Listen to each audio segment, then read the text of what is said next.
Dear Papa Dudut, sa lahat po ng mga nakatutok ngayon, huwag pong kalimutan mag-like, mag-share at mag-subscribe. Maraming salamat po sa inyong lahat.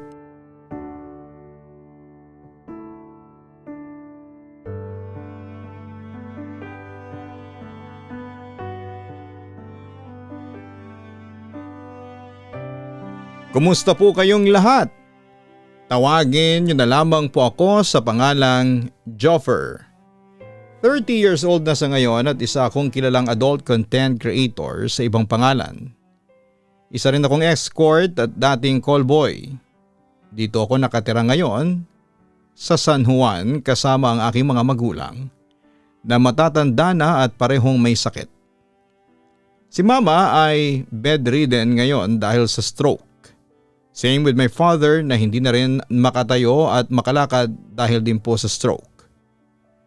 Papadudot ako lang ang mag-isang nag-aalaga sa mga magulang kong nasa parehong 60 anyos na.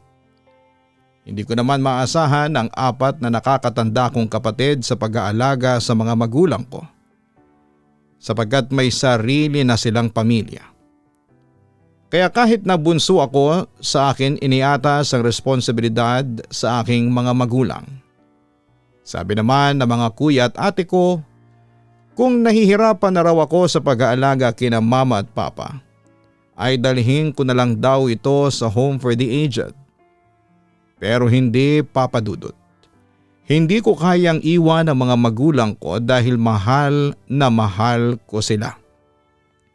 Kaya bilang nag-iisang anak na nagkikare sa kanila ay ginawa ko ang lahat para maibigay ko ang kinakailangang pag-aalaga sa aking mga magulang. Nagtrabaho din ako para may pambili ako ng gamot para sa mga magulang ko. Sa kabilang banda ay habang wala ako ay binibilin ko sa aking pinsan na si Berto ang mga magulang ko. At binabayaran ko na lamang siya sa bawat araw ng pag-aalagang ibinibigay niya kina mama at kay papa. Hanggang sa isang araw ay may nagsuhestyon sa akin na kung gusto ko raw kumita ng pera, ay ibenta ko ang aking laman sa mga bakla at mga matrona. Noong una, Papa Dudut, ay nag-alinlangan ako. Pero noong nakita ko ang sitwasyon ng aking mga magulang at yung realization na yung pagiging checker ko sa department store na pinagtatrabahuan ko ay hindi sapat para masustentuhan ang kanilang pangangailangan, kaya naman pumayag na ang aking sarili na maging isang callboy. Natatandaan ko taong 2014 yon. Tumambay ako sa eskolta 1:00 ng madaling araw. Nag-aabang ako sa isang madilim na kanto at naghahanap ng gimmick. Gimmick, booking, service. Isa lang ang ibig sabihin, pagbebenta ng laman. Noong gabi ko lang nalaman ang salitang ito, Papa Dudut. Ito kasi ang unang beses na naghanap ako ng gimmick bago ang gabing yon. Walang-wala akong karanasan sa mga bakla. Naririnig ko lang yon sa mga katropa ko pero hindi ko talaga trip. Pero iba na ngayon. Hanggang sa natuloy ang booking. Sandali lang naman yon. Kaunting kababalaghan lang naman sa loob ng kotse ng kliyente ko. Pinaligaya ko siya sa abot ng aking makakaya hanggang sa makarating kami sa Rurok. Binigyan niya ako ng 500, unang customer, unang karanasan. May nakilala na din akong ibang callboy at marami sa kanila ay maangas. May ilang mabait, binigyan nila ako ng tip tungkol sa pagbebenta ng laman. May isa nga lang silang paalala na nagpakamot ng ulo ko. Sabi nila ay mag-ingat daw sa mga poging pulis. Ayaw naman nilang ipaliwanag kung ano ang ibig sabihin noon. Pulis, holdupper, lasing adik, delikado talagang gumala sa lugar na ito kapag gabi ayon sa mga kasama ko. Pero Papa Dudut, wala akong magagawa, kailangan. Nandito lamang ako dahil desperado na ako. Wala na akong ibang matatakbuhan para sa mga magulang ko. Hindi ko naman maasahan ang mga kapatid ko pagdating sa usaping pinansyal. kasi mas priority nila ang kanya-kanya nilang pamilya. Kaya kapit na lamang ako sa patalim. Samantala sabi nila ay sayang daw ako, gwapo pa naman daw ako at bata pa. Pwede daw akong mag-artista. Sabi nga ng marami, mas gwapo pa daw ako kesa kay Daniel Padilla. Kaso'y nasubukan ko na yung mga pa-extra-extra na yan sa mga pelikula o TV shows. Kaso'y bihira naman akong magkaroon ng racket at pag nandyan na, kakaperanggot lang ang kita. May cut pa ang mga agent. Samantala papadudot na alala ko, habulin ako ng mga babae sa amin, pati ng mga bakla. Doon ko naisip ang trabahong ito. Mabuti pa, pakinabangan ko na lamang ang itsura ko. Nasa gitna ako ng pag-iisip nang may narinig akong kaguluhan. "Magnanakaw!" sigaw ng isang babae. "Tigil, kundi ay magpapaputok ako." Ang kasunod noon ay isang boses naman ng lalaki. Nagsigawan at nagkagulo na sa paligid. May humahangos na lalaki, may dalang handbag. Nataranta ang mga tao at nagsitakbo din sila sa iba't ibang direksyon. Pati yung ibang mga callboy ay nagsipagtago din. Sa lito ko ay sumabay na ako ng takbo at doon nga ako nagkamali. Namalayan ko na lamang na dinamba ako ng 2 pulis saka ako pinusasan. Akala nila ako yung snatcher.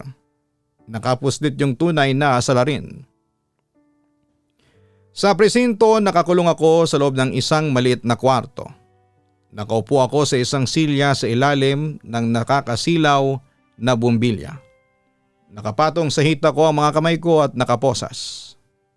Kanina pa akong pinapaamin ng 2 pulis at syempre ay panay ang tanggi ko. Hindi kasi totoo. Mainit na ang ulo nila. Kanina ko pang nahulaan na ito yung sinasabi ng mga callboy na mga poging pulis. Hindi may tatangging may itsura sila. Matikas ang datingan nila sa uniforme nila, bata pang pareho. Yung isa ay moreno, malaki ang katawan, gwapo at matangkad. Akala mo ay model ang datingan. Romero ang pangalang nasa kanang dibdib niya. Yung isa naman ay mestizo, balbon, maamo ang mukha at maskulado. Deogracias naman ang apelyido. Kung titignan mo sila, parang hindi sila pulis. Akala mo ay mga artistang nakakostume dahil gaganap sila bilang pulis. Ganon po sila kapogi. Pero gaano naman ang gandang lalaki nila, ganon din naman ang sama ng ugali. Aminin mo na, matagal ka nang nangi-snatch sa Moraita, sigaw pa ni Romero. Hindi ako snatcher, sagot ko. Isa na namang sapak ang inabot ko. Nalasahan ko ang dugo mula sa labi ko.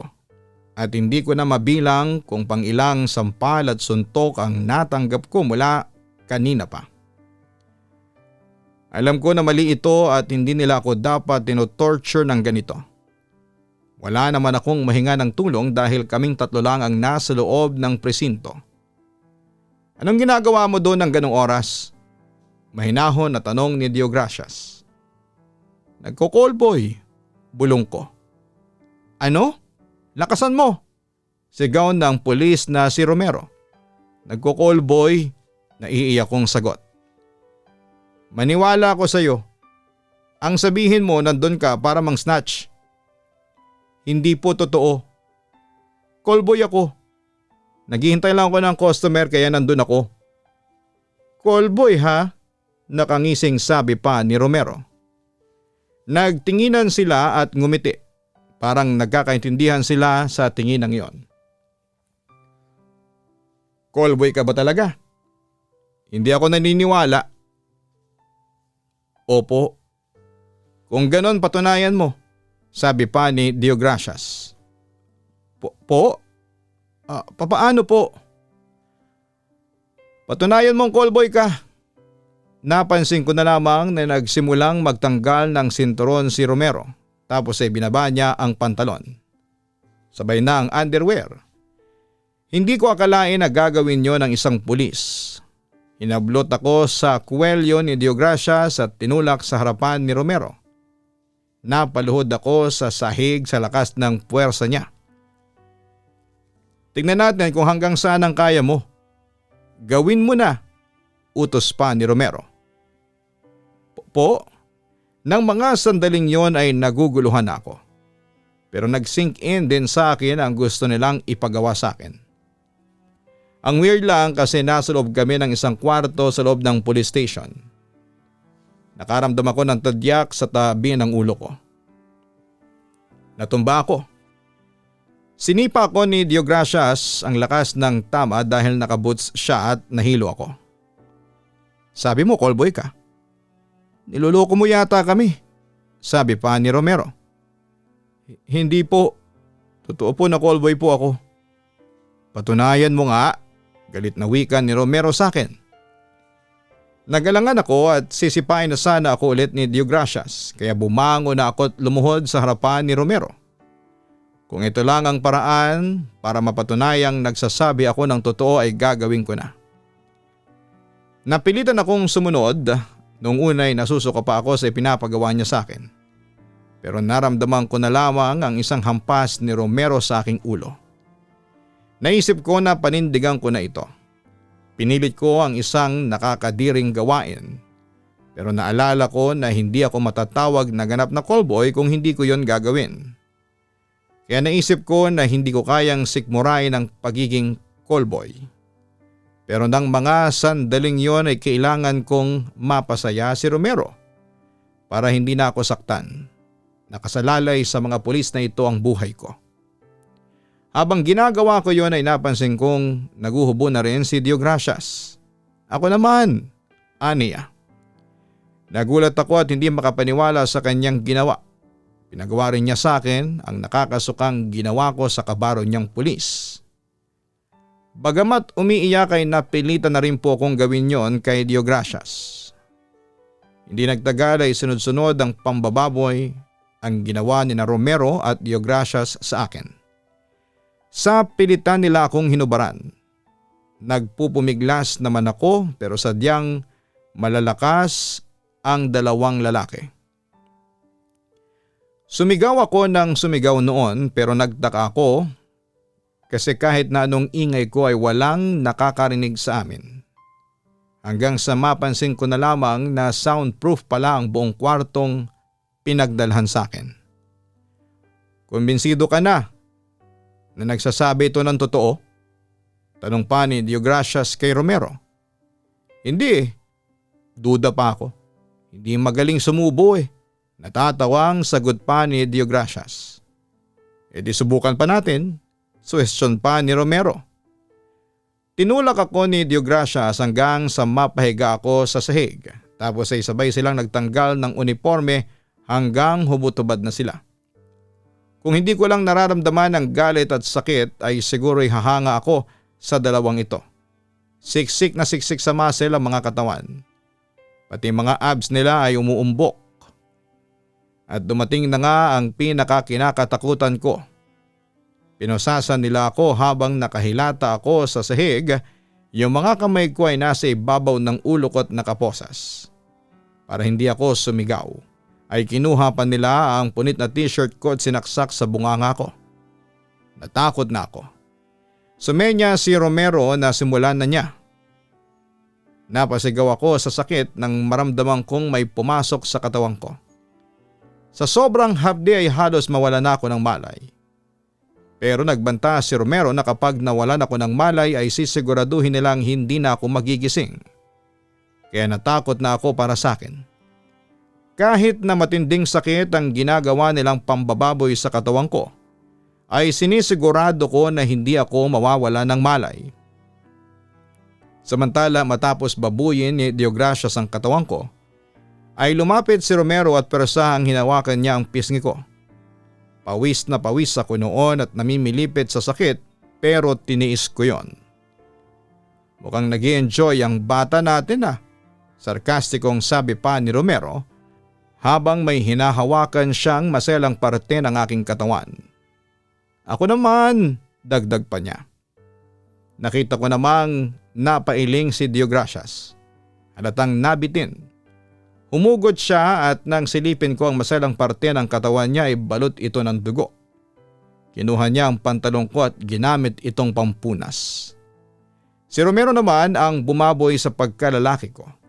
Muli akong napasigaw noon sa sakit at nararamdaman kong umagos ang maraming dugo sa aking likuran. Hindi ba mauubusan ng dugo yan? Baka mamatayan dito ah. May pangambang wika ng manyak na pulis na kakatapos lang magparao sa akin. More blood the merrier. Sakali mamamatay ang lalaking ito, edi itapon na lang natin sa ilog. Natatawang wika noon ni Romero. Sa puntong iyon ay napatingin ako sa kisame at iniisip ko na sakaling patayin nila ako at itapon sa ilog Pasig ay paano na ang mga magulang ko. Sino na ang mag-aalaga sa kanila? Sa puntong iyon ay parang gusto ko nang magsisi na pinasok ko ang pagiging callboy. Pero kung si Deogracias ay eto lang ang habol sa akin. Etong si Romero naman ay sadista. Nagulat na lamang ako nang bigla niyang ipinasok ang batuta sa katawan ko. Napasigaw na ako sa sobrang sakit. Pero dahil may nakatakip sa bibig ko ay hindi ko naisigaw lahat. Pero nakagat ko ang labi ko at naramdaman kong dumugo yun. Dumilim na ang paningin ko. Ang akala ko ay mamamatay na ako. Grabe ang sakit. Nagpatuloy si Romero sa pambababoy sa katawan ko. Kahit na nawala na ako ng malay ay naramdaman ko pa rin ang sakit na dulot noon. Nang makaraos na si Romero ay isang malakas na sampal sa pisngi ang naramdaman ko na siyang ikinagising ko. Tinanggal din ni Romero ang laman ng bunganga ko at sinaksak niya doon ang dulo ng batuta. Linisin mo, utos niya sa akin. Magkahalong dugo at dumi na galing sa akin ang nakabalot sa batuta. Sinimulan ko ang pagdila hanggang masaid ko. Lasang-lasa ko ang lahat. Pagkatapos noon ay pinagtawanan ng dalawa ang sitwasyon ko. Ang luwag ko na raw. Naiyak na lamang ako. Nagbihis silang iniwan ako. Nakahiga lang ako sa malamig na sahig na hubot-hubad. Halos wala na akong malay dahil sa mga pangyayari. Nagkalat din ang dugo sa paligid ko at nakaposas pa rin ako sa rehas. Manhid na ang buong katawan ko at hindi ko na alam kung ilang oras ako sa pwestong yon. Sa mga oras na yon ay nag-iipon ang galit ko. Galit ako sa kanila. Galit din ako sa sarili ko dahil hindi ko sila kayang gantihan. Gusto ko na silang patayin. Gusto ko na ring mamatay. Nung nagsimula ng sumikat ang araw ay pinakawalan nila ako. Siguro ay para hindi malaman ng mga boss nila ang mga kabalastugang nangyari dito. Binantaan nila ako na kapag nagreklamo ay isa-salvage nila ako. Damay pa ang pamilya ko. Paika-ika ako naglakad pauwi at gutay-gutay ang mga damit. Masakit ang buong katawan ko lalo na ang likuran ko. Basang-basa pa ito ng dugo. Magkahalong galit at takot ang naramdaman ko. Inisip ko na lamang ang mga magulang ko. Di bale, kahit papaano ay makakapag-uwi ako ng 500 para sa gamot ng kapatid ko. Kaso noong dukutin ko ang bulsa ko ay nanghina ang loob ko. Nawawala na yung 500 pesos. Ang mga walang hiya pati kita ko ay kinuha nila. Napaluhod na lamang ako sa tabi ng kalye. Doon ako humagulhol hanggang sa nakaramdam ako ng malakas na agos mula sa aking likuran. Pagkapa ko ay dugo na pala. Hanggang sa nahilo na ako at nagdilim ang paningin. Nagkamalay na lamang ako sa ospital at nadatnang ko ang mga kapatid ko na nag-aalala sa akin. Joffer, ano bang nangyari sa iyo? Sinong gumawa nito sa iyo? Tanong ni Kuya Jensen sa akin ang panganay kong kapatid. Pero hindi ako kumibo noon, Papa Dudut. Hindi ko sinabi sa kanila ang katotohanan. Kasi ayaw kong pati sila ay madamay. Napaiyak na lamang ako. At agad naman akong inalo ng mga kapatid ko. Samantala nalaman ko mula sa kanila na inoperahan pala ako. 4 na stitches daw ang ginawa sa maselang parte ng katawan ko lalo na sa likuran ko. Mukhang matatagalan din daw akong makarecover dahil sa mga sugat na natamo ko. Buti na lang at tila na konsensya naman ang mga kapatid ko kaya habang nagpapagaling ako ay sila muna nag-alaga sa mga magulang namin. Makalipas ang 3 buwan ay tuluyan na akong nakarecover. Pero hindi na ako nag-callboy at sa halip ay naging adult content creator na lamang ako. Taong 2015 yon at hindi pa uso ang mga platforms like OnlyFans.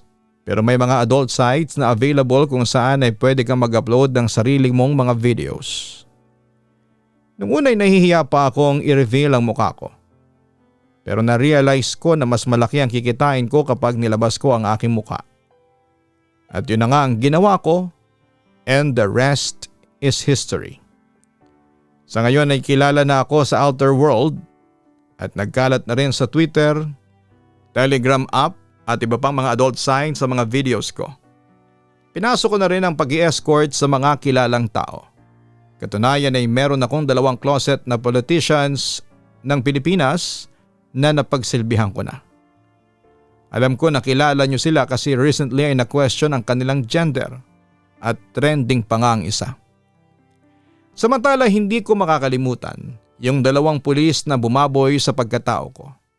Pero recently ay nakarating sa akin ang balita na namatay daw si Dio Gracias sa isang raid. Habang nagkasalubong ang landas namin ni Romero sa isang mall neto lang June 16, 2025. Siyempre galit ang naramdaman ko noon pero kinontrol ko na lamang ang sarili ko.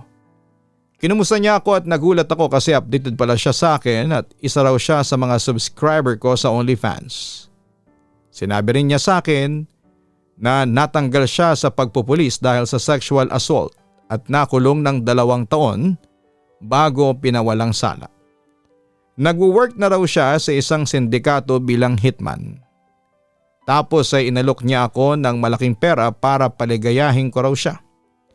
It turns out na matapos niya akong babuyin noon ay hindi raw niya ako makalimutan. At gusto raw niyang maranasan muli ang ligayang naranasan niya nung binaboy niya ang pagkatao ko. Siyempre tumanggi ako pero sinabi ko yon sa magandang paraan. Ngayon kasing nalaman ko na isa siyang hitman ay lalo akong natakot. Kasi baka balikan niya ako o ang pamilya ko. Kaya sinabi ko na lang na occupied ako at umalis ako kaagad. At pinanalangin ko sa Diyos na sana'y hindi na mag-cross pa ang landas namin ni Romero. Ayoko na. Makita ko pa lang ang mukha niya ay natotrauma na ako. Papadudot, ito ang aking istorya. Patuloy pa rin ako sa pagiging adult content creator at escort dahil buhay pa rin ang mga magulang ko at ako pa rin ang nag-aalaga sa kanila. Pero hindi ako nagsisisi o nagsasawa dahil mga magulang ko naman ang inaalagaan ko. At mahal na mahal ko sila. At kahit pa nga tapakan ng mga tao ang pagkatao ko, handa kong tiisin yon. Maging provider lamang ako sa mga pangangailangan ni na mama at papa. Hanggang dito na lamang po ang kwento ko. Maraming salamat at magandang araw po sa inyong lahat. Lubos na gumagalang, Joffer. Nakakalungkot ang sinapit ni Joffer sa kamay ng mga taong inaasahan natin para maging tagapagtanggol ng mga naaapi at naagrabyado. Pero kabaligtaran ang kanilang nagawa. Hindi naman lahat ng mga pulis ay katulad ni na Romero at Dio Gracias dahil marami pa rin po ang mga matitino at tapat sa kanilang serbisyo. Pero sana ay hindi na mangyari sa ibang mga nangyari at naranasan ni Joffer sa kamay ng mga alagad ng batas. Samantala sa hirap ng buhay ngayon, marami po sa ating mga kababayan ang kumakapit na sa patalim. May mga pumapasok sa pagnanakaw, pagbebenta ng ilegal na droga at yung iba naman ay ibinebenta ang sariling katawan para lamang kumita ng malaki. Huwag po natin gawing kasangkapan ng kahirapan para sirain ang pagkatao natin. Palagi ninyong tatandaan na sa pag-ibig sa atin ng Diyos, bawat problema ay may kaakibat na solusyon. Huwag mong hayaang tapakan ng iba ang pagkatao mo para lamang sa pera. Pahalagahan mo ang iyong dignidad. Dahil yan ay bigay o blessing sa iyo ng Diyos. At para kay Joffer, dalangin ko na sana balang araw ay makawala ka sa hanap buhay na ito. Suportahan ang channel na ito sa pamamagitan ng pag-share ng ating content. Huwag kalimutan na mag-subscribe. Maraming salamat po sa inyong lahat.